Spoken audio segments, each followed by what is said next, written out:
This part deals with, yes, continuation of the seventh now, in which the subject matter is ego and the dualities. And there we saw that the creation of the ego and dualities was a necessary step, which has been symbolized in some schools of religion and philosophy as a fall of man. And the fall of man is this disconnection or separation from the original divine consciousness and assumption of limitations in which the separation becomes active, so to say, dynamic, and has consequences in what is called human life. And when you say it is a fall, it only means it is a lure of, Adam attracted by Eve is the Purusha, the subjective consciousness attracted by, or if you say, lured by the potentialities of nature, which he felt within his own self.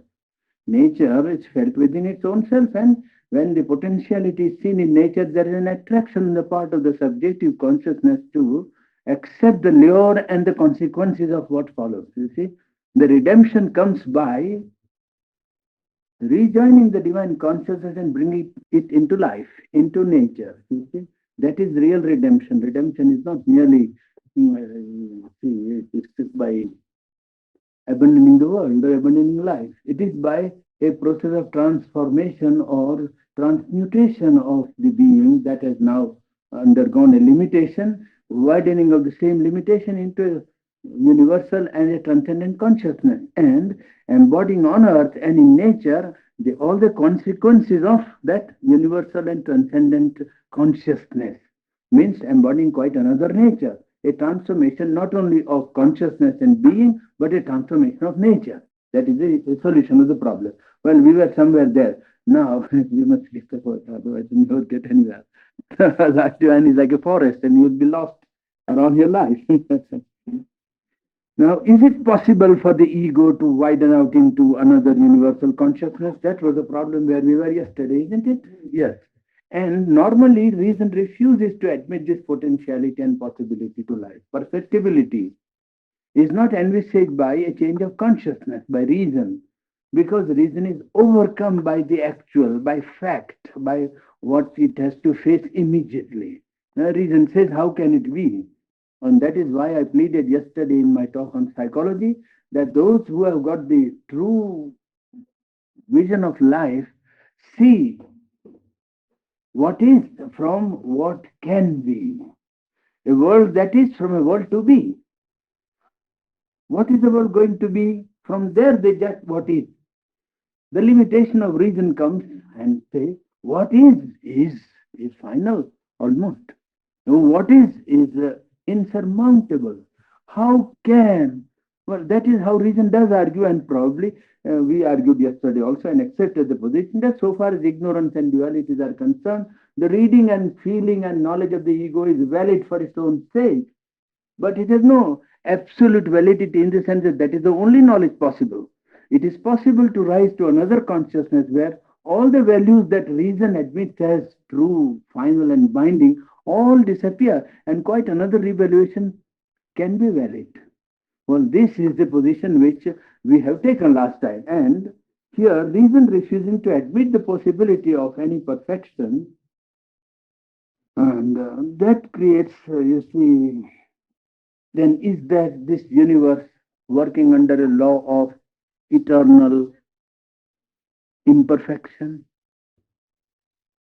Is it imperfection the badge of this universe and this creation? That will not tally with the omnipotence and omniscience of God. That will not go well with that reasoning, you understand? Even if you admit that is the world is eternally bound to. This is the stand taken by so many people who have despaired of any possibility of change in human consciousness, that they have ignored those people who have actually undergone the change of consciousness, because they've always been overcome by quantity. You see, vast people are subject to ego and desire and dualities and suffering and pain and ignorance and selfishness and death and so on. So, but they forget at least several hundred people who rose above this consciousness and declared that this is not the final possible experience to human being, that there is another experience possible to man, that it is possible to rise to a universal consciousness, to a divine consciousness, and remain alive and bring something of the light of death to life. Well, this reason naturally ignores and all the time argues and says it is because it is overcome by the actual and the immediate. How is it possible, says this reason, to transcend? And yesterday I gave you the reason. That same reasoning the ape would have also argued if it was faced with the possibility of conceiving a more perfect being than itself.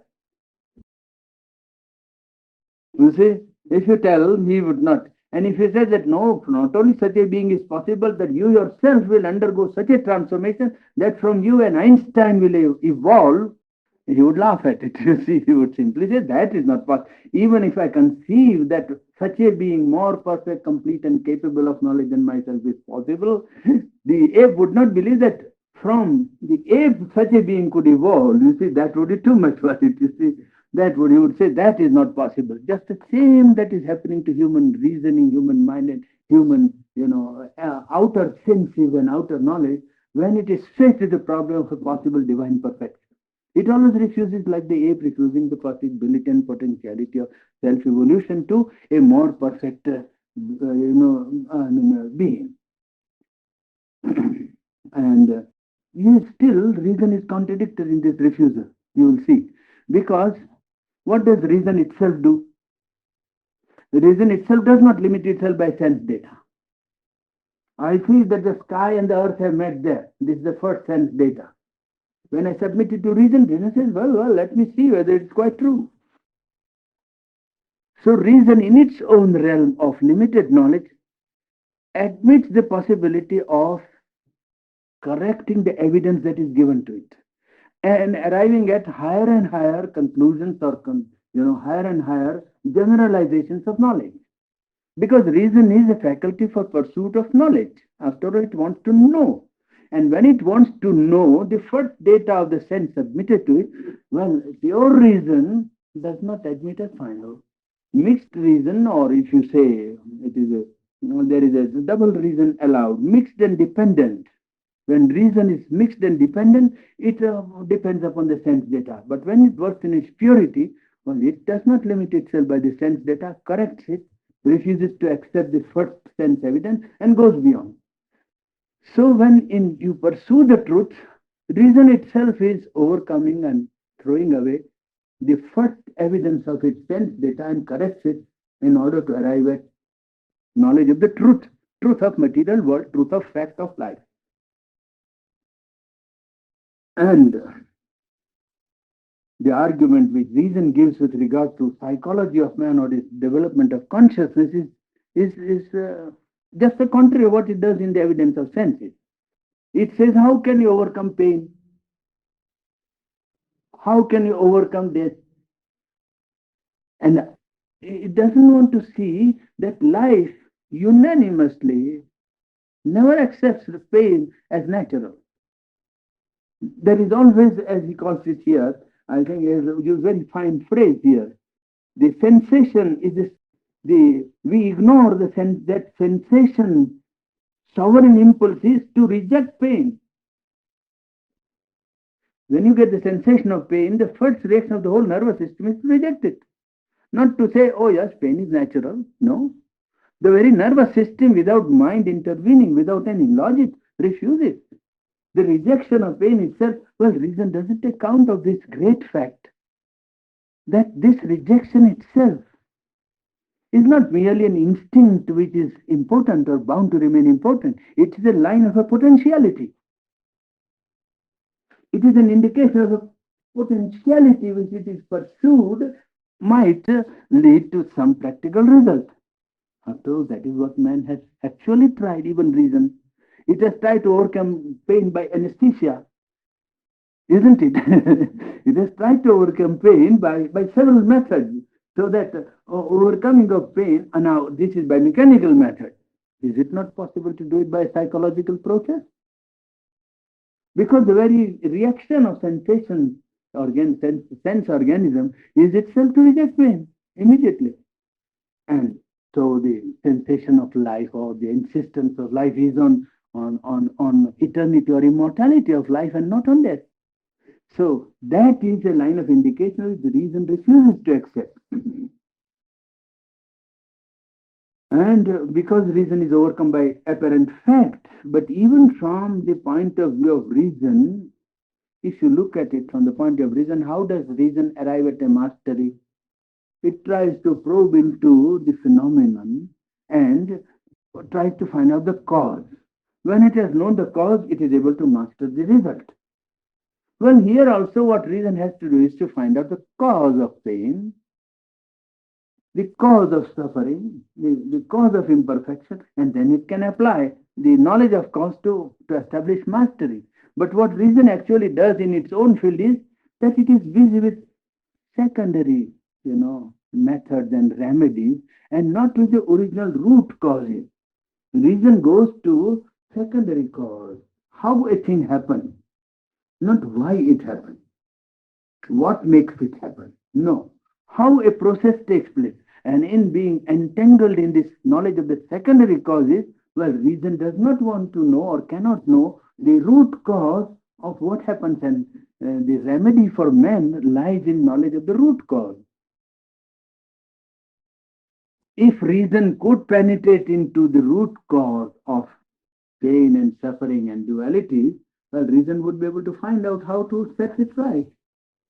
Because all knowledge, when it is real, is power. Power means knowledge is power. And if it can know the cause, it can set right the result. Well, and the ultimate reality of which we spoke in the last 2 days about life divine, that it is an omnipresent reality, an infinite of being, an infinite conscious power, unlimited power of delight. That is the basic truth, the material cause and the efficient cause of the world. Well, then here in the ego and the fall into duality, knowledge of the Brahman, knowledge of this infinite, widening out to the ego into the cosmic and the infinite consciousness would eliminate the root cause, not the secondary cause of ignorance, imperfection, suffering, and duality. You see, this reason allows itself to be overcome by the immediate, and it applies itself to secondary causes and not to the root causes. If one can bring the infinite consciousness into play and widen out the ego into the infinite consciousness, then it would eliminate automatically the root cause of this duality, ego, and all the consequences of suffering and pain and ignorance. This is the remedy suggested here by the fall of ego, fall into ego and dualities is the acceptance of the possibility of widening of consciousness into another plane, so to say, a plane of infinity. And when that is done, the root cause of ignorance and suffering is removed. Reason refuses because it is overcome by the immediate and says, so many people don't know anything about it, so why? Well, that is the beginning of all truth is like that, that it begins with the minority of one to all, and it is ultimately when it succeeds that the gradual spread of acceptance of truth takes place in life. You see? Spiritual experience of this widening out in the infinity would bring about this result of elimination of the consequence of ego and the limitations of duality. Then one finds, says Sri Aurobindo in Life Divine, that not only oneself is that, but all is that. All is that. Not only when one widens out into the infinite, it is not as if he has come into a special, personal, individual possession of a truth which belongs to nobody. In fact, it is a beginning of knowing that all is the infinite, all is the Satchidananda. You see, that all is that. And that only exists. And still multiplicity is allowed. Forms are allowed, tendencies are allowed, individual egos are allowed. In this Satchidananda, it is allowed to deform, to distort its original truth in life, and even ego reaction is allowed. That one sees when one widens out into the infinite consciousness, that this process has taken place, and it is not as if Satchidananda has been overcome. The infinite was faced by something opposite to itself, a not self or a anti-divinity that came into play and overcame the omnipotence and omniscience of the divine and made the divine accept multiplicity and fall into ego and duality. It is as it were this widening out into the infinite has allowed the creation and fall into the ego of its own self, has allowed the division, has allowed the play of variation upon the basis of its unity, and has allowed the deformation and distortion of its original truth. Well, even ego reaction is allowed to create conflict in life. You see, this is tolerated and allowed. But this can be set right. It is allowed because it knows that this has to be set right. It is as it were you take up a course which at first appears as if just the opposite of your ultimate end. But you know that it is only by adopting this course that you will arrive at your ultimate end. You see, it is by adoption of this fall that the elimination and we saved is possible. But it can be set right. Ego creation and creation of duality is the essential condition of existence in the universe. For the Satchidananda to create a multiple universe, it is a necessity. And when one gets rid of the ignorance of the ego, then duality is also automatically eliminated. When the ignorance of ego is removed, well, then the duality and the consequent of duality are automatically eliminated. And ego widens out into cosmic consciousness. Even when sense and mind are enlarged, people say, and the reason also argues that all this knowledge of identity, knowledge by widening out consciousness into infinity or cosmic consciousness, is moonshine and it's abstraction, it's not possible. That's what they say. And what is the remedy? You acquire more and more knowledge of sense data.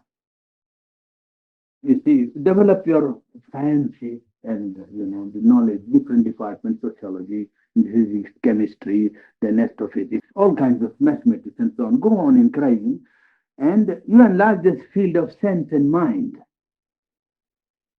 There he points out that that would not solve the problem. However much you go on for infinity, you see, it would be moving on the same plane.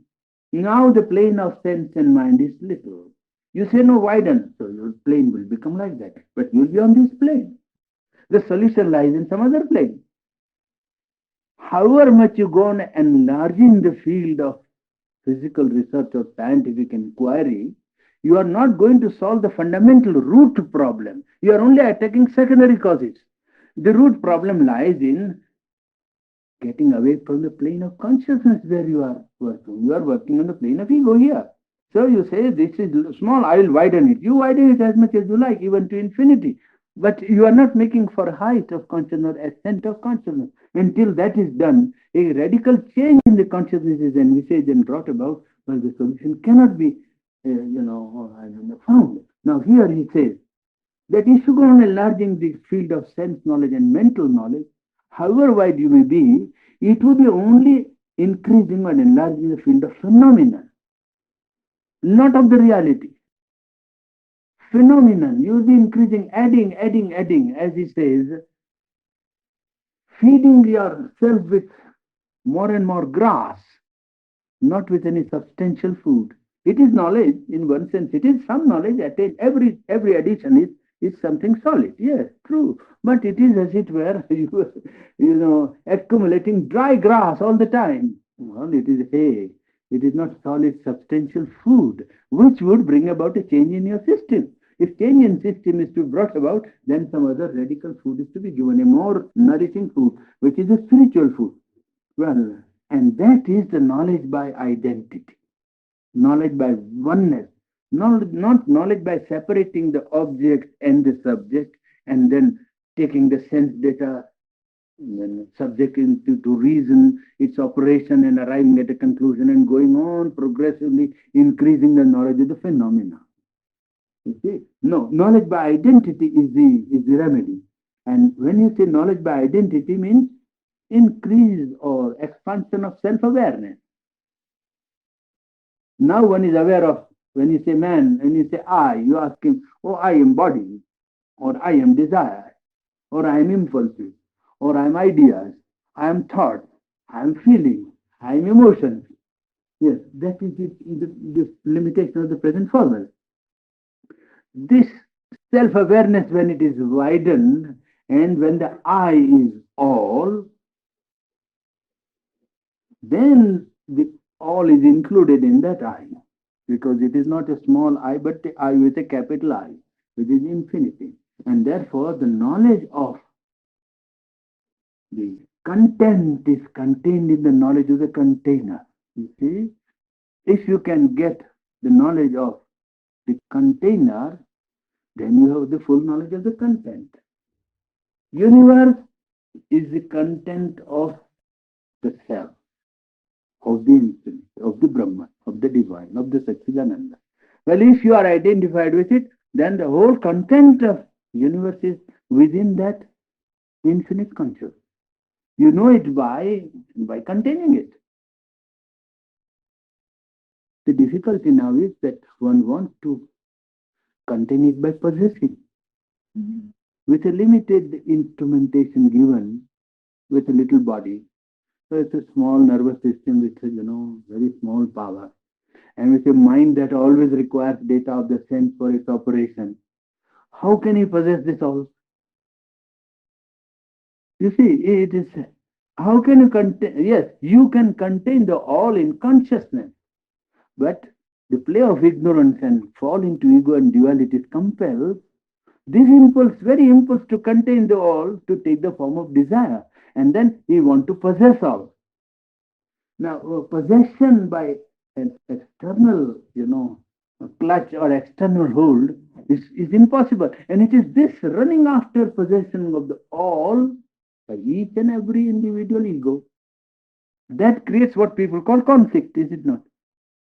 Conflict is only nothing else but each one trying to possess it all at the same time. Each is trying to possess all at the same time and is clashing against the other because they are limited. Because when you possess the all in consciousness, then you do not run after clashing.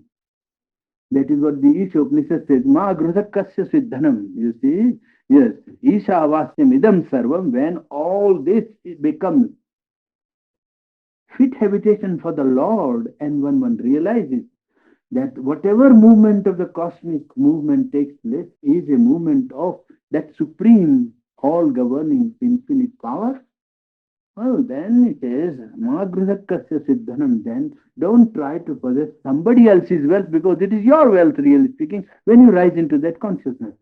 The whole of it belongs to you. It's not necessary to go in for an external clutch or possession, you see. But the deformation of this original impulse to possess all takes many forms, one of which primary and very disturbing factor in the vital is this impulse of, impulse, action, desire and ambition. That is the form which this takes place. And it is those that really are what you call the problem of man. The solution lies not in suppression, not in rejection, not in saying, oh, when you do this, the complex comes. It is not by that external knowledge that you will get rid of. Take hold of the original impulse to possess all. How will you make a man possess the delight of all? The delight that I am in possession of all, it can come only by widening his consciousness and not by surface dealing with his, superficial consciousness, which only takes the surface play as if that were the root moving and dynamic causes of human psychology. Well, as Upanishad says in one place, if you want to know everything about the sound of the drum, you take hold of the drummer. And when you know and are identified with the drummer, you know all the play of the drum. Well, universe, the world is itself manifestation from that infinite consciousness. And when you want to know this all, when you go to the origin from which is humanity, then you know the root springs of what is happening in the cosmos, what is happening to the world. That is what the Upanishad said when it said, Yena gnatena sarvamvidam vijnatam bhavati. True knowledge consists in knowing that by which all is known. That is knowledge. Yena gnatena, by knowing which sarvamidam vijnatam bhavati. All this becomes known. Well, that is true knowledge, not acquisition of fact by sense evidence and then working of reason upon it. That is a secondary process. It is called avidya. Avidya, not ignorance, but secondary knowledge. Knowledge of the superficial and secondary causes and not dealing with the root causes of man's problem. Mental awareness, therefore, the remedy lies in expansion of mental awareness into self-awareness. And well, this is the knowledge by identity. And you will see that life moves from, you can say, from darkness to reason, from reason to greater light. In the beginning was the subconscious, all which was dark. In the middle is reason, which is a limited light. And the movement of life is towards light. Reason only prepares the being for this higher knowledge. And this superconscious, I will try to represent a little on the board so that you can see as well. Life, when you see life, that moves to light. From where does it come? Life comes into being from, well, you can say the subconscious. Yes. Yes. Subconscious, which is dark. We don't know at present by mind what it is. Life comes from the subconscious thought, which is dark, and it passes through the realm of reason, which is partial light. And it is moving to light, you see, a superconscious all. All. This is important, all. Here, the subconscious all, superconscious all, in between the realm of reason and senses where there is ego. You see? So, the movement is of life to light. And life passes from darkness of the subconscious all to the creation of partial light and play of mind and senses, egocentric and subject to duality. Well, it passes to superconscious all, which is the realm of light. And this light can penetrate and come down into mind. Mind of man, mental. You see, man's mind, you can say. And when it comes to man's mind, it takes the form of intuition. This light coming down into the human mind, you see, man's mind takes the form of intuition first. You see? That's how the penetration of light also takes place in the other direction, partly. You see? Yes. Now, and this intuition that you see there is the intuition of a self which is infinite, a Purusha, a being, a subjective self of the whole cosmos. That is the first great intuition of all philosophies, all systems of yoga, and all religions. That there is a cognizing consciousness which is infinite. That intuition of all is the intuition of the Purusha. You see, this is consciousness. Purusha, which is universal. This is the intuition from the superconscious light. Now we go to the next chapter, pure existence. 9th chapter, is it not? That was 8th here. Yes. Or is it 8th chapter? Eight chapters, yes. Eight chapters. Yes, yes, yes. Yes, method of Vedantic knowledge, yes, yeah. This brings us to the well construction of mm, nothing got through the eighth chapter without telling us. Yes, I think part of it is there. Part of it is there. The no Vedantic knowledge. Life divine. Yes, life divine, chapter 8. Partly we have covered the ground in this talk just now, what I have done. Not completely, partly. This brings to the forefront the problem of Vedantic knowledge. Chapter 8. Yeah, chapter 8. You see, methods of Vedantic knowledge, because probably I dealt with in one talk when we already had before I went out to Los Angeles as to the what is knowledge. You see, because that is a problem question. What is knowledge? And what consists what people call knowledge? And there we dealt with the knowledge by identity as also a possible sort of valid knowledge.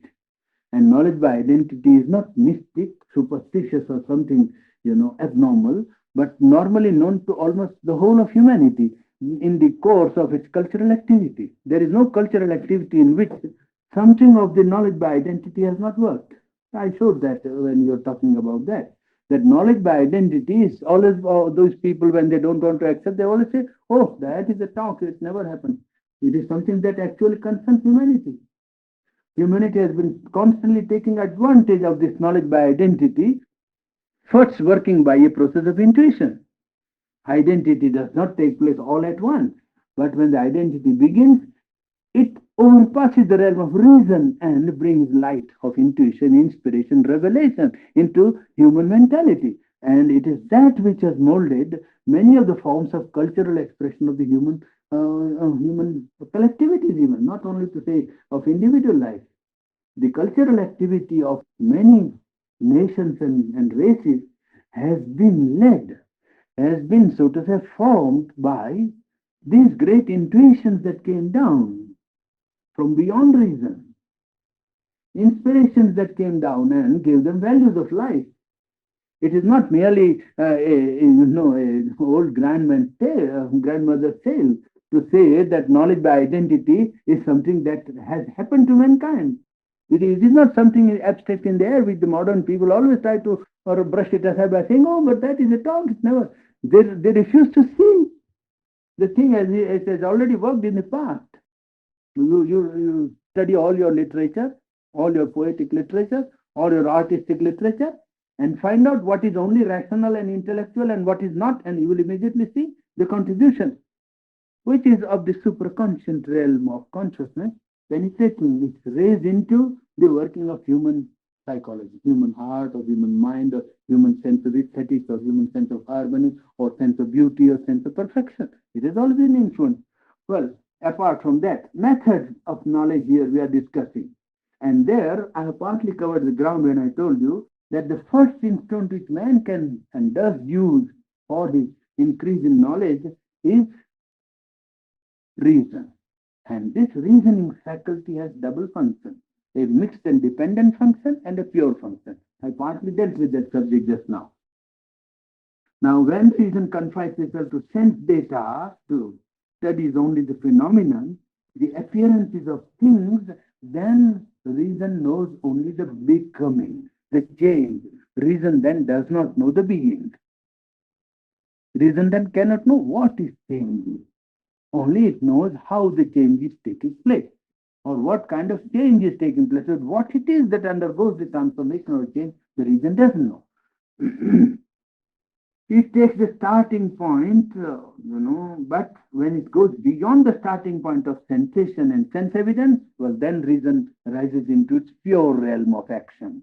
And this is necessary because the instruments of acquiring knowledge of sense mind by reason is a very imperfect and a defective instrument which man deals, and it covers a very small part of the universal fact.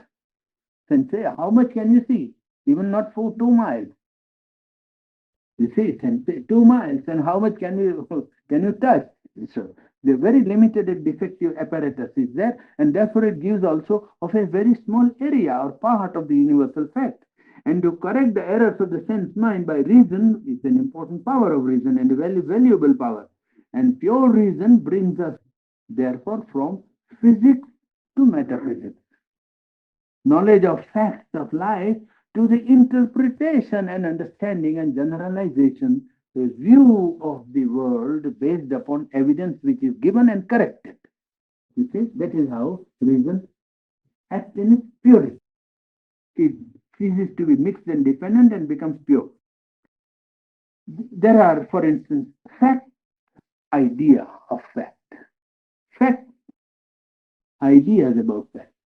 But these two, even when the idea is very correct and representative of the fact, even then it cannot satisfy man because a concept is incomplete without experience. Conceptual knowledge is there, but it is only experience which substantiates and makes it concrete. You see, now, I gave you some instance when we're talking about knowledge by identity, isn't it? That you read an essay on the constitution of sugar.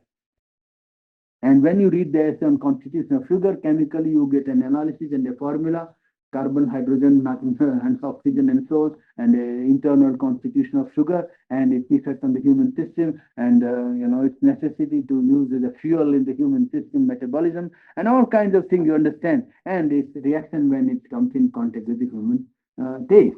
Well done. All that you read, well, that gives you some idea what sugar is. It is conceptual knowledge. When you taste sugar, well, you have an experience which gives substantiate the conception of sugar. Or you did an essay on anger and read all the symptoms of what is anger as a passion or as an impulse rising.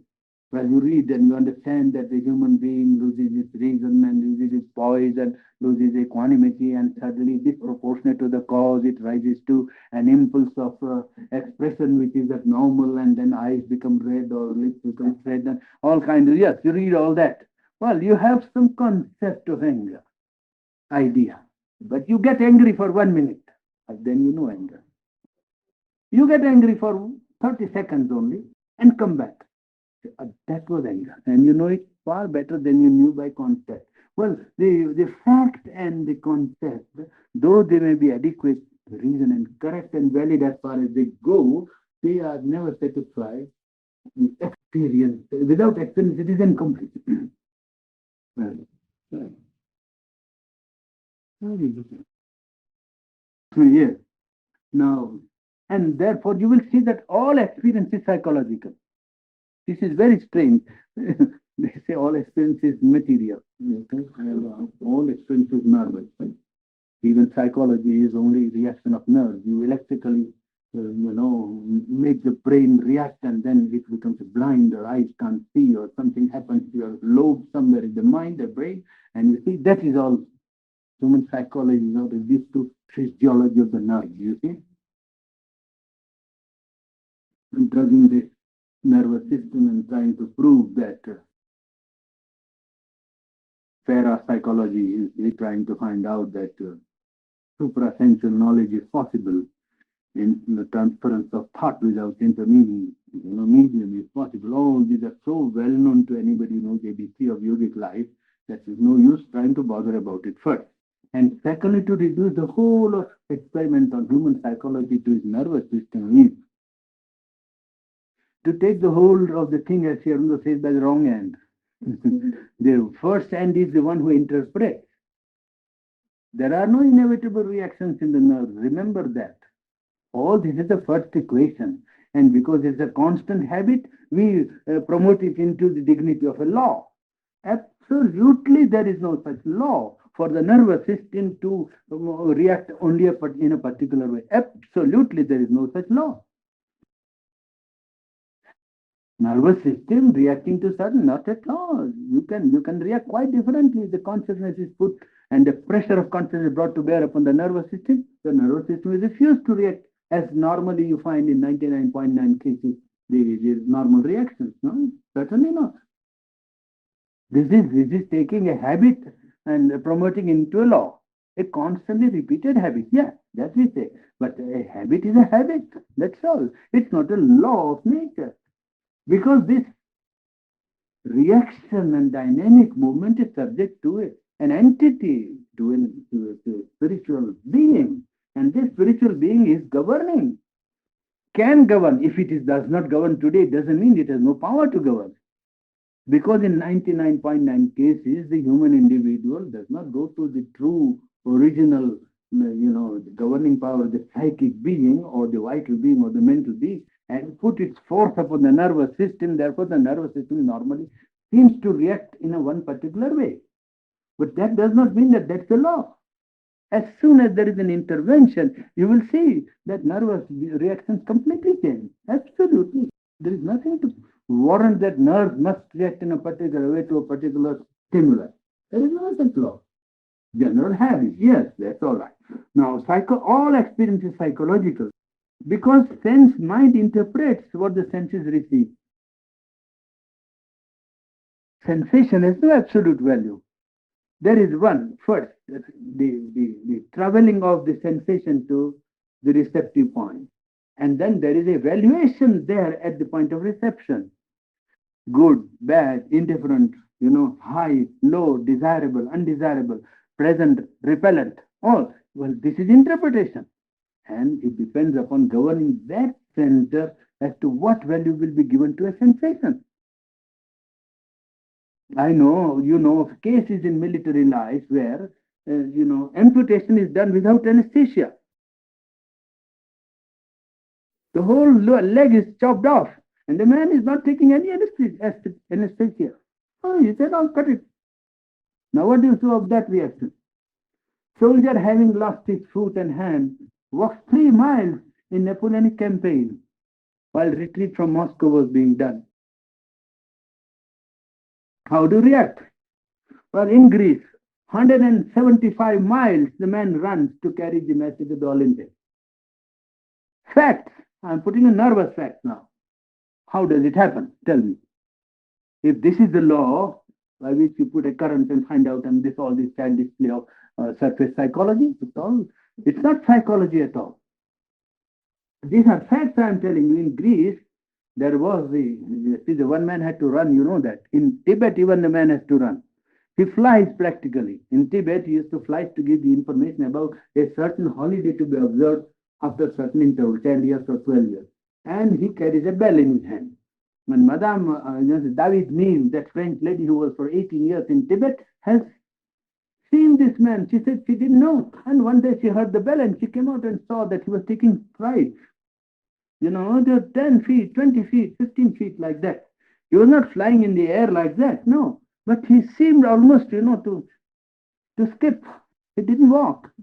And because he had to cover the whole of Tibet within 2 days or within 48 hours or something like that. In Greece, the man ran from Athens to Sparta. These are facts which I'm telling you. So it is no use putting the normal nervous reactions and actions that happen as if they were the governing law of human psychology. There is a governing entity which has to be tackled, really speaking, if you want to know human psychology. Well, apart from it, all experience is psychology. Sense mind interprets what the senses receive. Psychological experience has also double action. Awareness is becoming.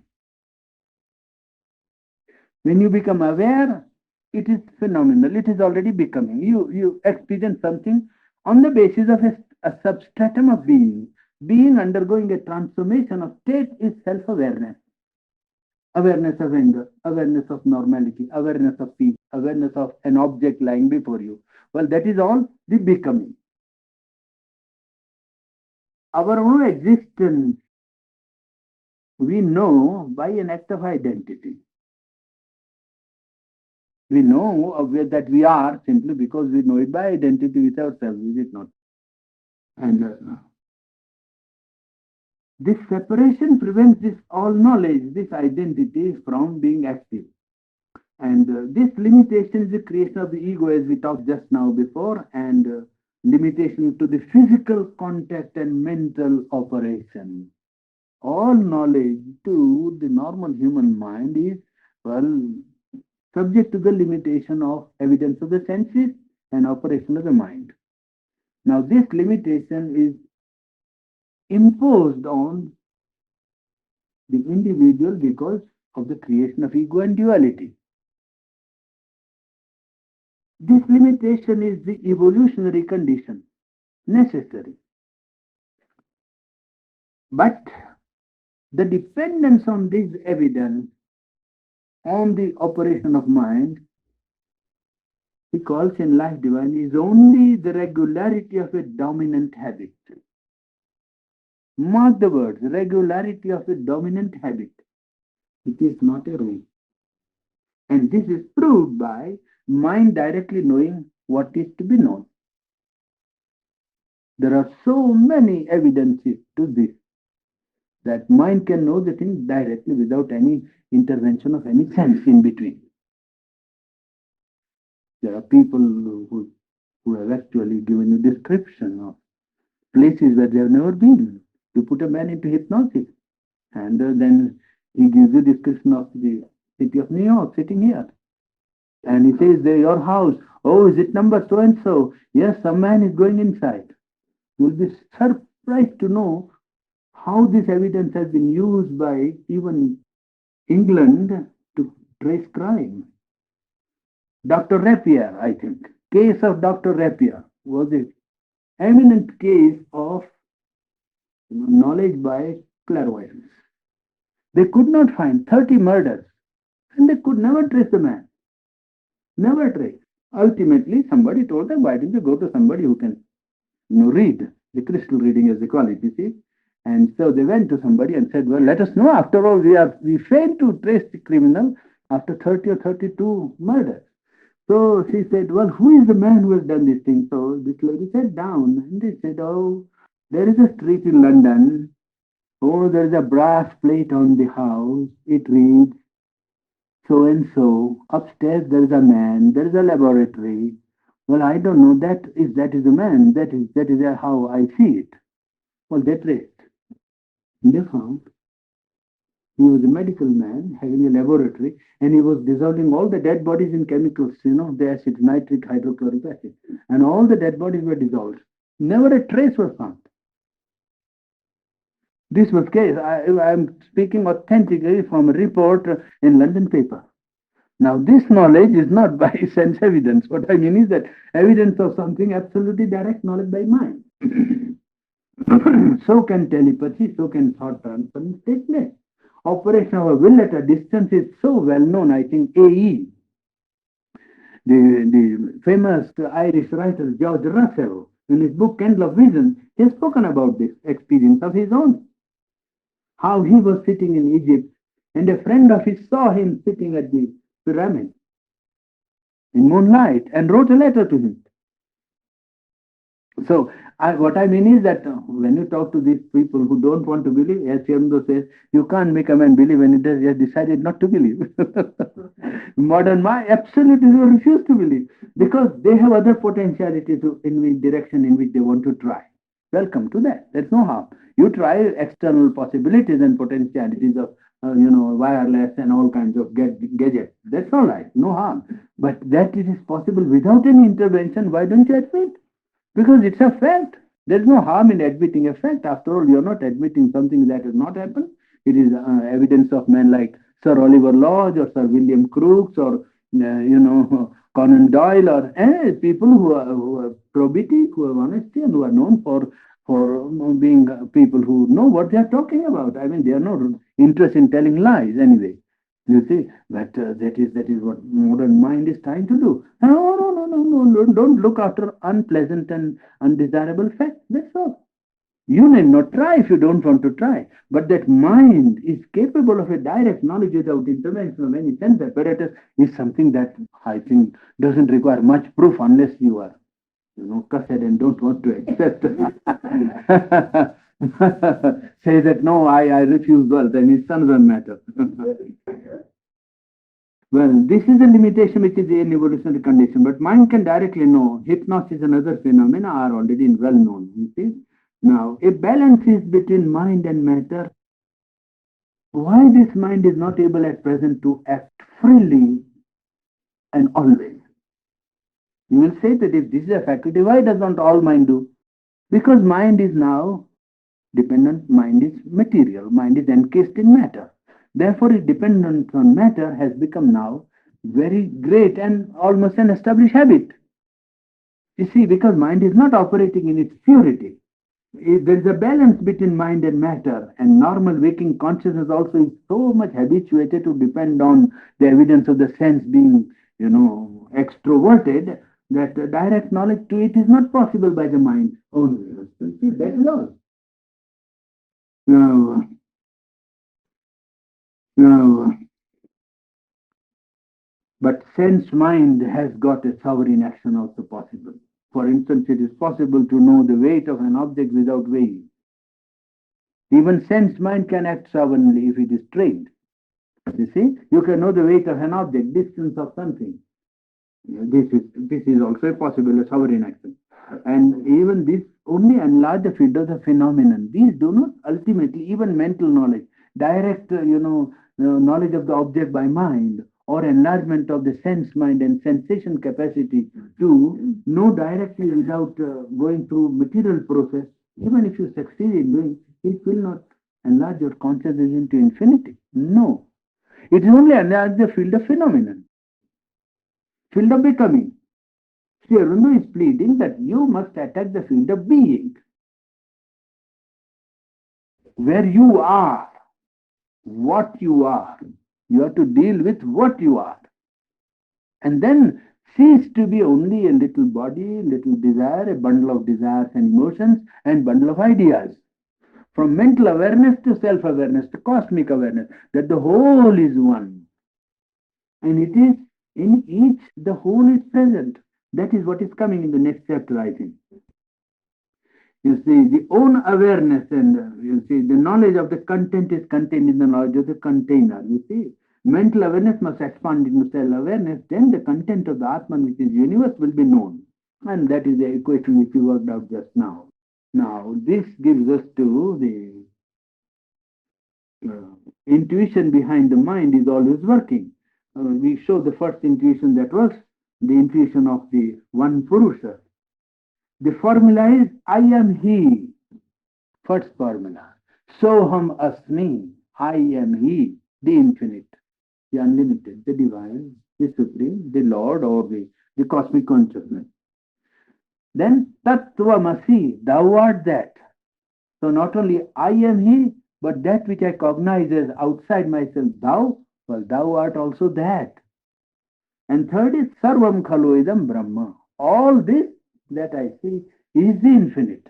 Well, in these three intuitions is contained the content of knowledge by identity. If you want to know the knowledge by identity, all the three must be simultaneously satisfied, not one. If you say, I am he, then you will reduce all this to Maya only. If you realize only I am he, then the insistence of the human mind is such that it becomes partial to the experience that comes even of the Supreme and reduces the all to non-entity, to non-existence, to illusion, to zero. It says the others don't exist. No, that also is the working of that one. And then I am he, when you say all is that. On, not all this is that. Sarvam khalu idam brahma. Idam means this. In Sanskrit, idam means that which I see. That which I see, that is idam purodrashyamanam. What I see in front is idam. Well, what I see in front, all that is the Brahman. Yes, that the three in harmony will give you the content of true knowledge. See? Knowledge of being, not knowledge of becoming, which reason, sensation, pure action of mind, even enlarged action of sensation gives us knowledge of the becoming. Knowledge of the being is widening of mental awareness into self-awareness. And this self is he, the infinite. I is he, the infinite. Thou is that the infinite. And all this is that the infinite. Well, then you have covered the formula. You see, we covered the formula of all knowledge. And this intuition by process of knowledge by identity has worked in humanity intermittently. It has worked now and then brilliantly, brought some results, but it is not ordered intuition. It is not yet organized into expression in life. The problem today which Life Divine wants to tackle us or want us to tackle is that this knowledge must now become ordered, because otherwise, without organized expression of it, it remains somewhere like a light, and very often it lends itself to a misinterpretation or an exaggeration which does not allow the, the, the aspiration for perfection to be fulfilled in life. Well, today, it is the reasoning power that leads and not intuition. To human being today, intellect is the leading power of man's instrument of knowledge. And pure reason has led to practical reason, means science. Pure reason has been trying to create effective field as practical reason in scientific development. And uh, this reason proceeds by analysis, by division, and takes the facts and ultimately puts them together to form the whole. And then he says that instead of that, let this reason take cognizance of one fact, the fact of the Purusha, the subjective consciousness. Consciousness is the basic fact of the universe. Consciousness is the fundamental fact of cosmos, and the Sad Brahman, or the true being, the infinite being, well, it is that which is the standing intuition on which this reason can base its operation. Well, then perhaps this reason can give us some clarification of this process of knowledge. Now, I have one more little passage to do, and with that we will close to the morning's reading. It is here, there are people who all the time say to us that this knowledge of identity is good, but it's practical. Does it work? That is again and again, because the immediate and the present always overpowers a man's reasoning power. Now, Sri Aurobindo has answered this question in some of his writings, and I think that it is necessary for us side by side to understand that you know we want to dispel the notion that attainment of this higher consciousness, this infinite consciousness, is something abstract and without any dynamic consequence in life. Somebody asked him that, you see, we doubt whether what you do is right. His disciples were people who were allowed liberty. You see. A guru in ancient traditional sense would not allow 1/100th of the liberty which Sri Aurobindo allowed us. See, we could sit with him on the table like that and smoke.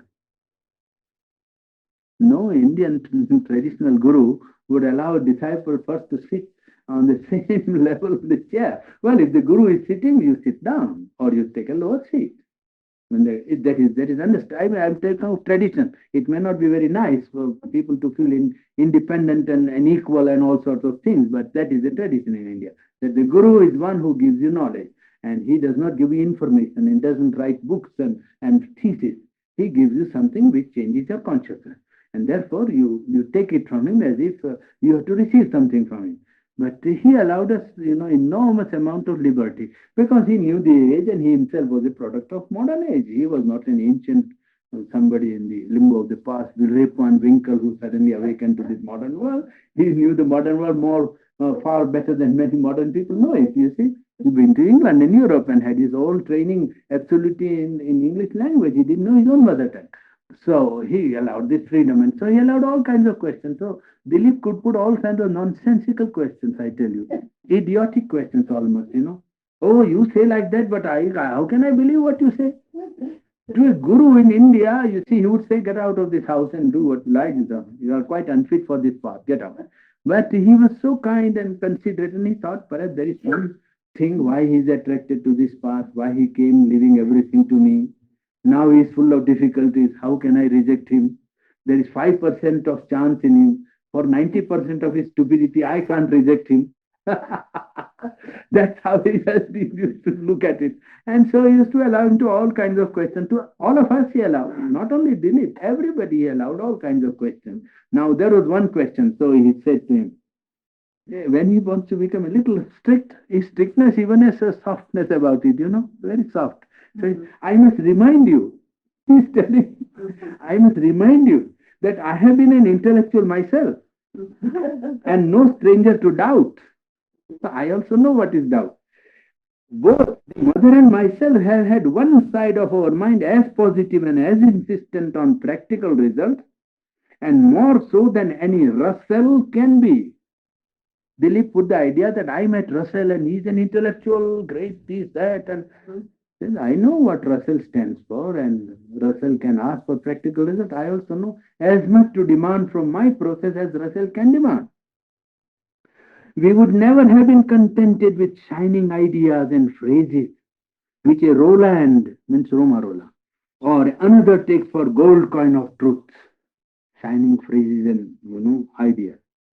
I think I can say that I have been testing day and night for years upon years, more scrupulously than any scientist, his theory or his method on the physical plane. Well, this he wrote in 1932. So that gives you one idea. Then say that when do you concentrate? What do you do? Students, teachers, you see, disciples could ask anything nonsense. Well, how do you concentrate? We say, when I concentrate, I work upon others, upon the world, and upon the play of forces. Then the people ask, how can invisible force produce tangible results? He says in one letter, the invisible force producing tangible results, both inward and outward, is the whole meaning of yogic consciousness. Who would be satisfied with such meaningless hallucination and call it power? If we had not had thousands of experiences showing that the power within could alter the mind, develop its power, and add new ones, bringing in new ranges of knowledge, master the vital movement, control the conditions and functioning of the body, work as a concrete and dynamic force on other forces, modify events, etc., we would not speak of it as we do. But Dilip put in one of his letters, but is this power which is a concrete? So he replies to him, concrete? What do you mean by concreteness? Spiritual force has its own concreteness. It can take the form like a stream, for instance, of which one is aware, and can send it quite concretely on whatever object one chooses. Then he said that you say that you are working with a spiritual force, then it must succeed. He said, no, spiritual force is one powerful force, an energy added to the complex of forces that are already at work. It is not as if a tabula rasa, a clean slate was given and the spiritual force was put upon it. You understand, there is a complex of forces working in a situation, in an event, a world war. Now, how many millions of forces are working? You have no idea. Well, in that, there is a one additional force that is given. And that acts as also a molding influence. It is not a small force that is put. It's a very powerful force, but it is working in the midst of so many complex forces of ignorance.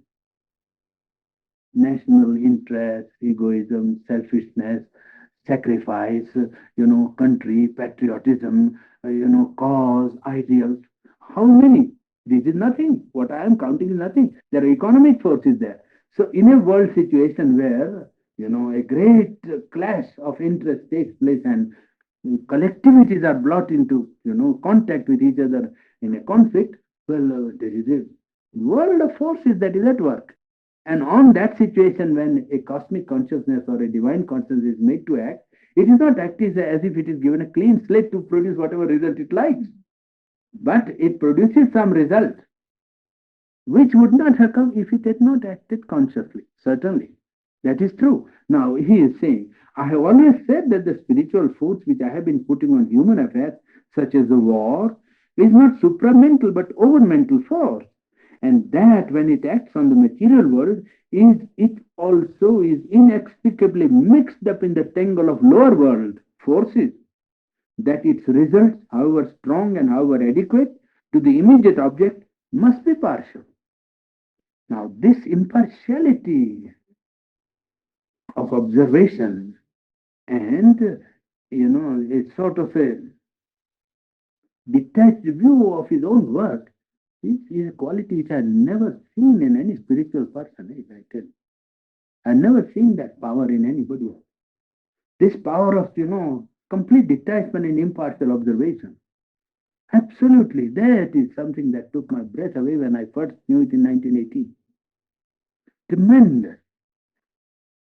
That he could be conscious of it and yet know how much and how far and not further. Well, that is exactly something which I think is more a proof of the reality and concreteness than anything else. Here, I often use the force alone without any human instrument or any other means. Then somebody asked that you are working in the ashram and disciples. So how do you work upon the world and world events and other things? Well, certainly my force is not confined to the ashram and its conditions. As you know, it is being largely used for helping the right development of the war and of change in the human world. It is also used for individual purposes outside the scope of the ashram and the practice of yoga, but that is silently done and mainly by a spiritual action. Now, here you get some conception of, you see, of the concreteness of whether it can produce result. We are talking about a knowledge by identity and whether the attainment of and the possibility of enlarging the human consciousness into a greater awareness can be dynamic. Well, here is some aspect of it which I think is germane to the question, and that gives us a greater, faith that after all, when we do it, much will not be lost, and perhaps much may be gained in the world of dynamic movement. Man's faith that only mind, only scheme, only social, system or social movement or political movement or altruistic movement or something outward, that alone is action. And if we do only realize and ascend to a higher consciousness, perhaps we become inactive and ineffective. Well, to that, I think the declaration and writing of Sri Aurobindo give a very definite and a very encouraging reply that after all, you might perhaps attain a dynamic which is not possible with the limited knowledge of mind and the human organism as it stands at present. Ask a few questions? Yes, yes, 10 or 15 minutes at least. I have one. But I was thinking when you were talking, to be in the world and not of the world is really the challenge in your teaching, in a sense, isn't it? Not nearly that much. Not nearly that much. What I'm thinking is... No, not to be on the world or not of the world, but to accept the world as the world of the divine. One. And to bring about or to bring into life or into world as you put it, world means life. To bring into life the light of the divine. Well, I had a Yes. Yes. Yes. What I was thinking too was there are sometimes where there's a group who are all treated in this manner and in turn would be one thing, but if you be in the world and striving not to be of the world, that would be quite difficult, wouldn't it?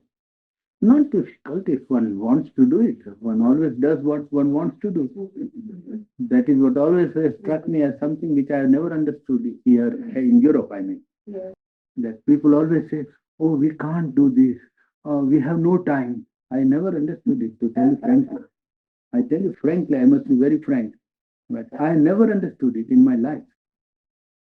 And they say, oh, you see, for instance, 6:30 we have meditation. Now look, I'll give you very practical instance. In India, nobody would miss it. Nobody. You come 100 miles, you come for meditation, then I have to get up in the morning. Of course you have to. Then, then you can't do it lying down. Then sleeping, you can't do meditation, certainly. Oh, I have to eat. Of course you have to eat. 365 days you are eating. So eating has to be shoved. That's why it is you put in its place and say, yes, we'll eat, but do this first. Well, that is the way to look at it. If you see, that is why it doesn't happen. The pressure of the immediate, the value that the individual or the group gives to current values of conventional life. Oh, this must be done only in this way. There is no such rule. Break everything, then everything is easy. You break rules, break conventional habits, and say, no, from tomorrow I'll do otherwise. That's all, nothing. What is that? Oh, but I have to come. You have to. Of course. I have to come 10 miles, 20 miles. You have to come. Naturally. You can't do it sitting. So, what is it? Oh, but one turn. Yes, one turn, 10 turn, 20 turn. All the work that is intended you must never, that is the, single-minded devotion or concentration of the will or aspiration for a purpose.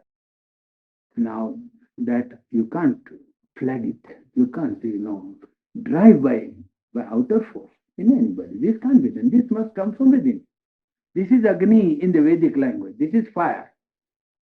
If you want to know what is fire, that is fire. That is fire. That says nothing. No compromise with any obtaining conditions of individual habit or collective convention of social life. You have to outgrow. Then you can establish new value. Then the divine value can be centered in you first, and then around you, then in 10%. That is how it has to be established, you see. But in India, isn't it true, Brian, that the undercurrent, the spiritual undercurrent is with you, so to speak. And in countries, and that is all the more necessary here to do it. Oh, I'm not saying it isn't. I'm just this has just occurred to me when you were Yes, talking. yes, that is true. The undercurrent, the spiritual undercurrent is not with you, you might say. Yes, It is to the yes, degree that it's yes. with you. No, it is almost against you. Why? There's nothing to hide it. It's all right. Well, you take the conditions as they are and try to, all the more necessary that you should bring the full force of concentration of aspiration to bear upon it. And that is what I told at Los Angeles. They said, but then I said, look here, this has to be done. And someone of you has to do it. No outsider. It's from inside. It must come here, the fire. You can't drive it. No, it must come. It has got to come. If you want to change values of life and meet the challenge of the times and put down economy in its proper place and not allow it to govern life and be the highest value of human life, individual and collective, then somebody has to say, down with economics. We don't care. That's how it has to be done. That's it. We don't care for money. Somebody was telling me when I spoke something about this. I said, how much can you give for it? For changing your life, what are you going to give after all? In terms of outer exchange, what can you give? What can I give to Sherwindo? Even my life would not be enough. So, you see, that's not the correct way. You must break the value. That's all. Go by your values. That's all. And society will take care of itself. You need not flout and, be what you call insubordinate or you need not go in for something that is not. Keep conventions that are harmless to yourself and don't come in. You observe. Be gentle and kind to somebody who says, I don't believe. All right, don't believe. What can you do? You can't force. Let's say, what you are doing is stupid. You say, yes, there are many stupid people. We are one of them. That's how you do this. What can you do? You say, I don't believe in what you do. Yes, you are free. This is a democratic age. You need not believe. You are free to not to believe. I am free to believe. It's quite all right. Nothing wrong. I need to take it quietly, and because that is how you have to proceed. But when it comes to the essential, you stand firm and you have the fire. And you say, no, nothing doing. It is I'm going to do that and nothing else. Well, then the thing gets done.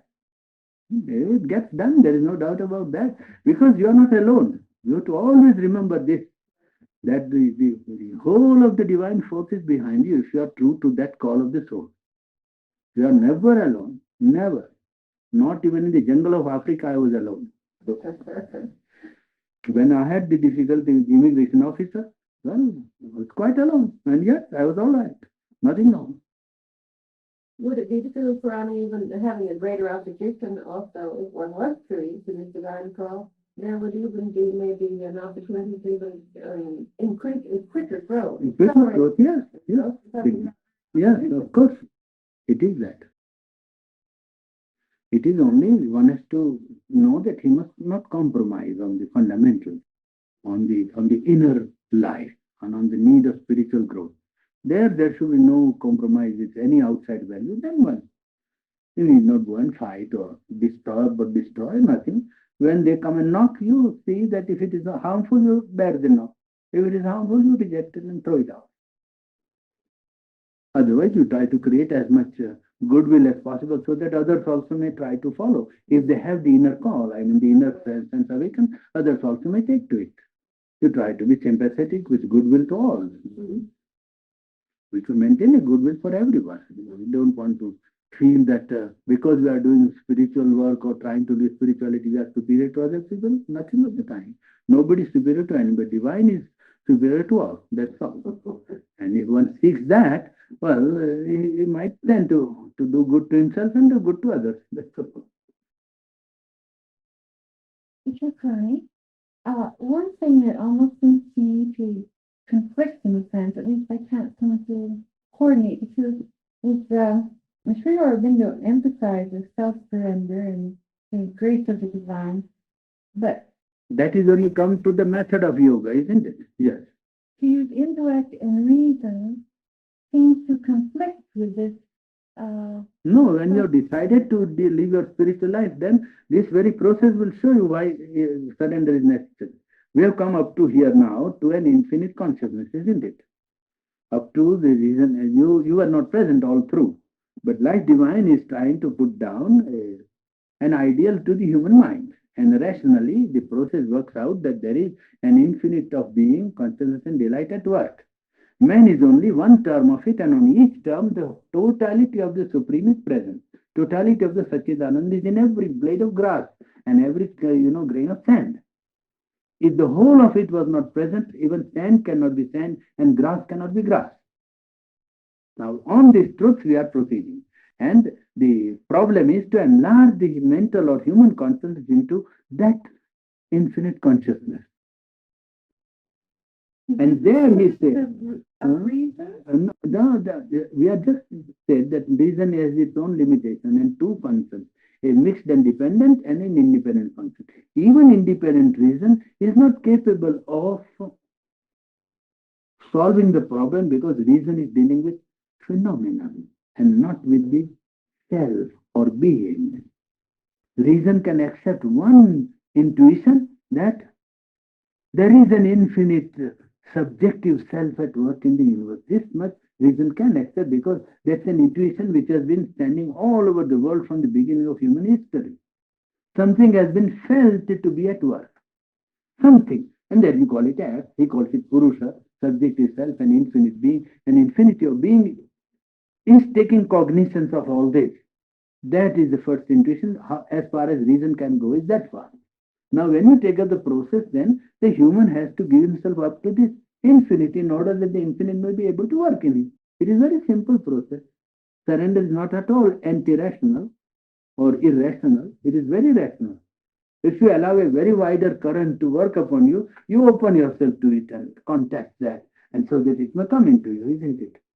If a very vast reservoir of power, infinite power is somewhere else, and you are at a lower level, then you establish a contact between yourself as pipe, is it not? That is your surrender to it. Then if the current is able to flow, otherwise the current cannot flow into you. It's very simple. If you stand closed completely and say, there is an infinite reservoir and here I am, now I am great, the current is greater, but I can't give up myself, then you remain where you are and the current is there and there's nothing wrong. It's quite all right. When you say, no, I want now that to flow into me, then you establish a channel. And the channel by which you establish is your surrender.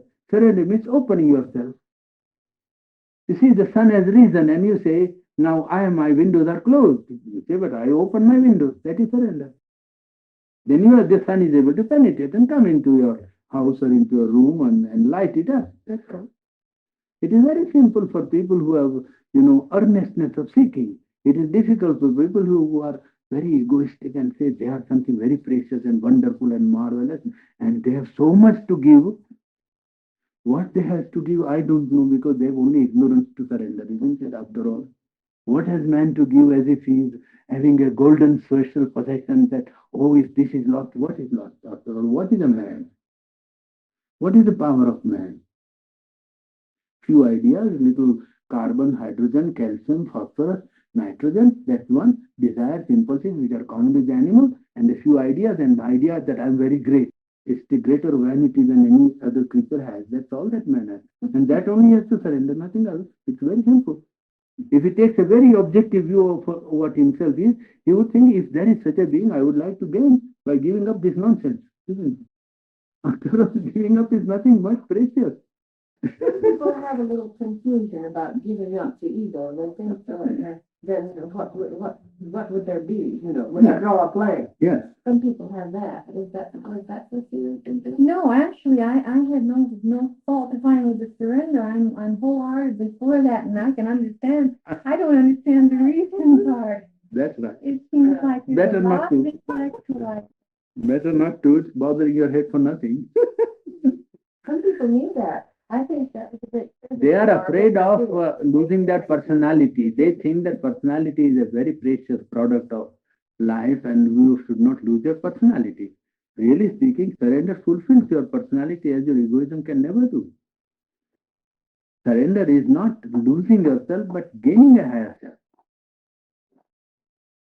That is really the truth. When you surrender, you gain, you never lose. You gain what you could never gain. What was it? I don't know where what it is.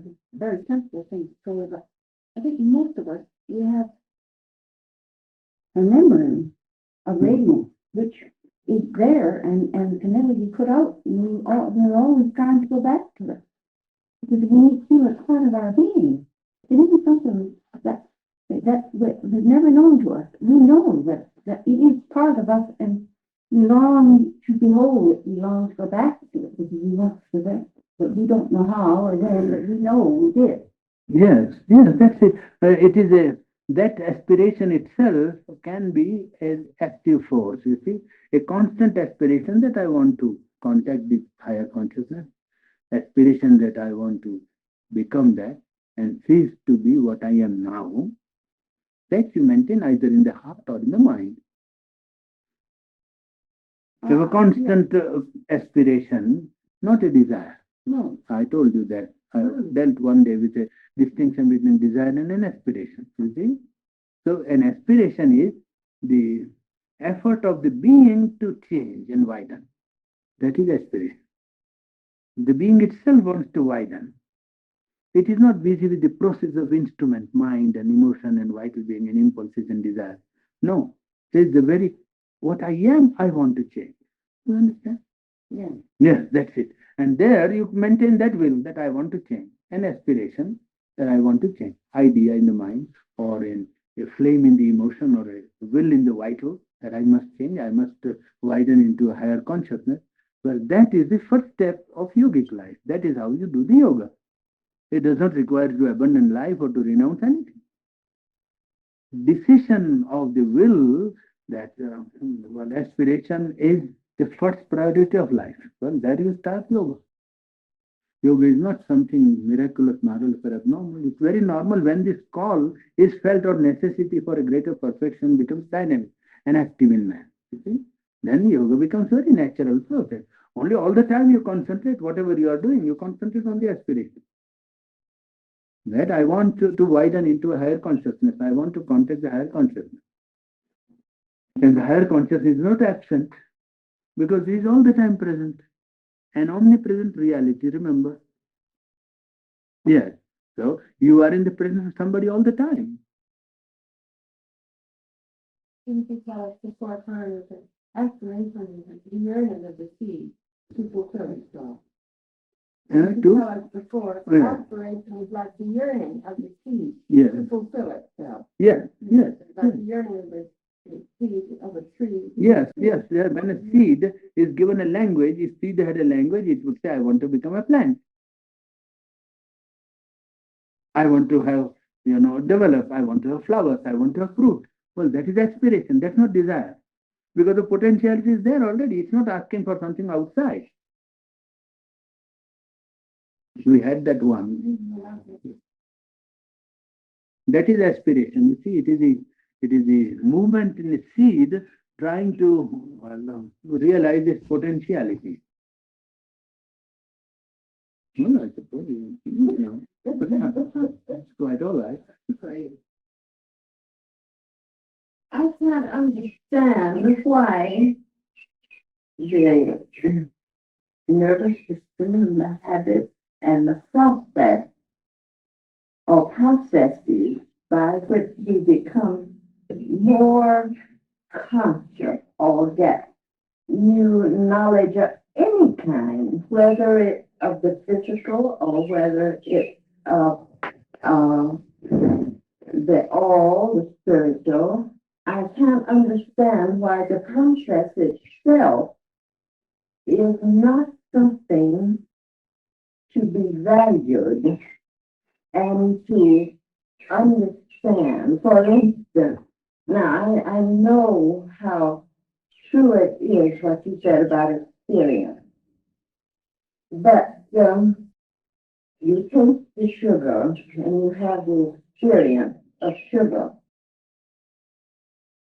But since doctor studies a great number of human beings and finds that too much sugar may bring about diabetes, and learning how to help correct that. Now, I'm well aware that if we are sufficiently conscious of the all, that could be conquered without the doctor's knowledge. But in our present uh, level of development, don't we have to go along with the process to our beliefs? Well, there is a little, I think, a sort of a misunderstanding, or rather a stress is more or less not understood. When I said about experience of sugar, I was only referring to its nature as an experience, not as an act of individual, nuance. Now, this experiments with body, with nervous system, with disease, probing of causes and so on, of trouble, is certainly an extension of our knowledge. It is certainly a necessity of man. And the Isha Upanishad goes further to say that by this process, you conquer death. By this process, you conquer death. And by change of consciousness, you enjoy immortality. Avidyaya mrityum tirtva vidyaya amrutam asnute.